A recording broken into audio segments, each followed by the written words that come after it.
অহমিকা অহমিকার জন্য মালা মালা চিন্তা করছে আমি গৌর বলে রয়েছি।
আমি তো কোনোদিনও গৌর চরণ পাবো না, আমি জমি সাপ পেয়েছি।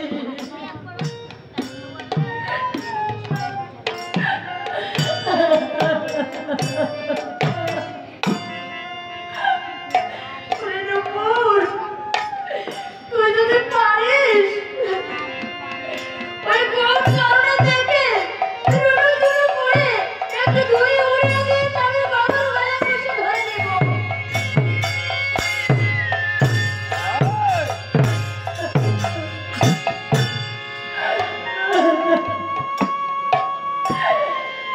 তোর কত ভাগ্য যে তুই গৌর চরণে ঠাঁই পেয়েছিস। তুই কৃপা করে উড়োচড়ো করে একটু দূরে উড়িয়ে দিস।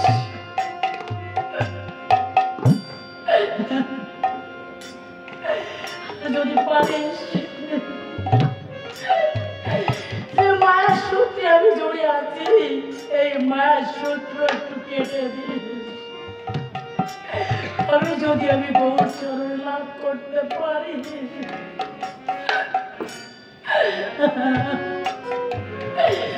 মালা বলছেন উপরে এই সংসারে যদি আমার মেয়ে কেউ আমার মায়ের বন্ধনে কেটে দিত আমি কি করতাম জানিস? একটি বার মনে কর জারে জারে করে আমি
কাছে বিনতি করছি তুই কৃপা করে আমার মায়ের সূত্র কেটে দে।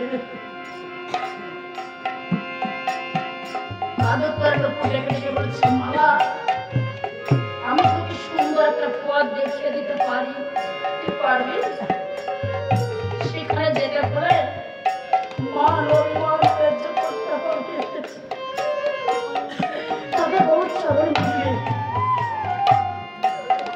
আমার মারা ডাকতে বলছে নুপুর আজ আমার কোনো মান অভিমান নেই, আমি যে গৌর চরণ পেতে চাই, তুই কৃপা করে আমার মায়ের শত্রু কেটে দে।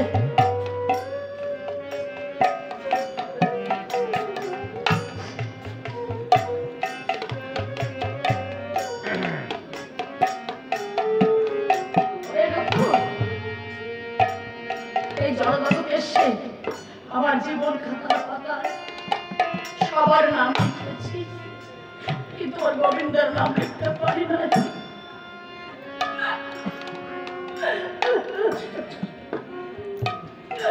আমার জীবন খাতার পাতাতে শূন্য হয়ে গেছে।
ঠিকানা জানি না, কোথা থেকে এসেছি আর কোথায় যাবো তাও জানি না। আজ আমার কমিটি পিতারা, কমিটি ভাইরা মানুষকে দাঁড়ে ছুটে গিয়ে দুটি হাত বাড়িয়ে বলেছে, আমাদের কিছু সাহায্য করো, আমরা একটু নববৃন্দাবন সৃষ্টি করব। কত সুন্দর ভাবে আর তারা মধুর বৃন্দাবন সৃষ্টি করেছে। আর দূর দূরান্ত থেকে এই মধুর বৃন্দাবনে কত প্রশ্রমে ছিঁড়ে যায় না। পূর্বের সংস্কৃতি প্রতিভা না থাকলে সে ভক্ত কোনোদিনও নববৃন্দাবন সৃষ্টি করতে পারে না।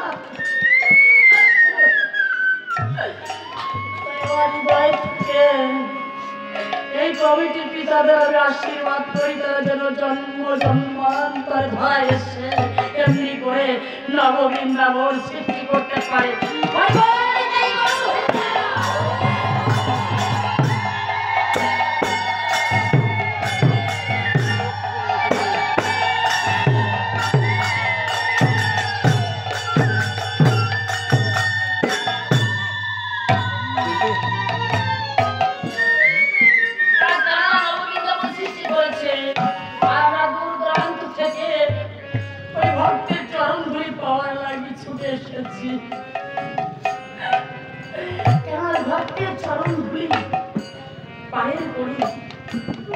ভগবান বলেছে ভক্তের চরণ ধরতে ধরতে ভক্তের মাঝে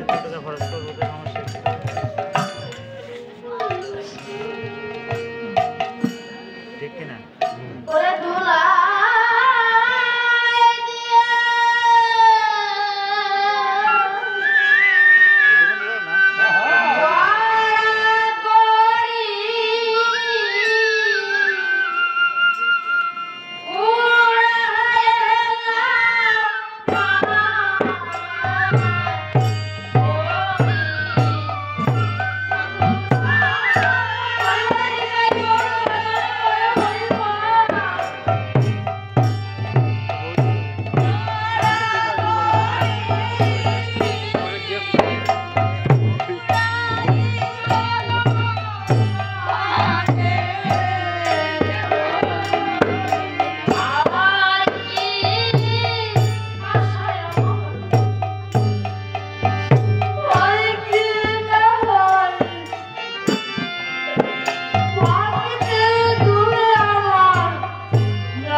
বস্তু যে ভক্তকে পরশ করবার জন্য কাঙ্গাল ভেসে পাত্রের মাঝে এসে বসে।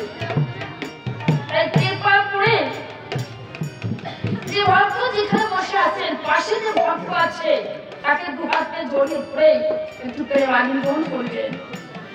এই প্রেম আলিঙ্গন করতে করতে পারলে ভগবানের সঙ্গে আপনার আলিঙ্গন হয়ে যাবে।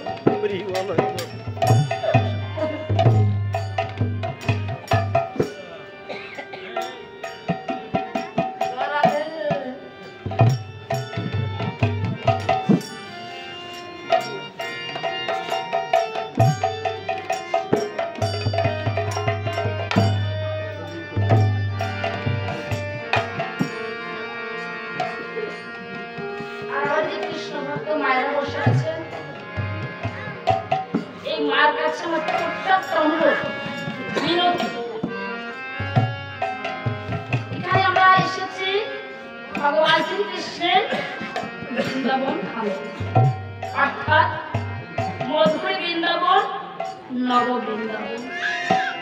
যেখানে নব ভক্তের আগমন হয় সেখানে নব বৃন্দাবন সৃষ্টি হয়। তাই আপনারা কৃপা করে আমার এই বৈষ্ণব মায়েরা মাঝে মধ্যে দুটি বাহু প্রসারিত করে মুখে একটু জয়ধ্বনি করবেন। আর আমার পিতারা দুটি বাহু প্রসারিত করে মুখে হরিবল হরিবল হরিবল বলবেন। কেন জানেন? একজন আসামি যখন প্রশাসনের কাছে ধরা পড়ে যায় সবকিছু ছেড়ে ফেলে দিয়ে করজোড়ে প্রশাসনের কাছে সে নত স্বীকার হয়। তদ্রূপ তেমন আমরাও এই সংসারে আসামি হয়ে এসেছি। তাই দুটি ভাব প্রসারিত করে যদি মুখে হরিবল বলা হয় তাহলে পাপিষ্ঠ দেহটাকে আমার গোবিন্দের শ্রীচরণে সঁপে দেওয়া হয়।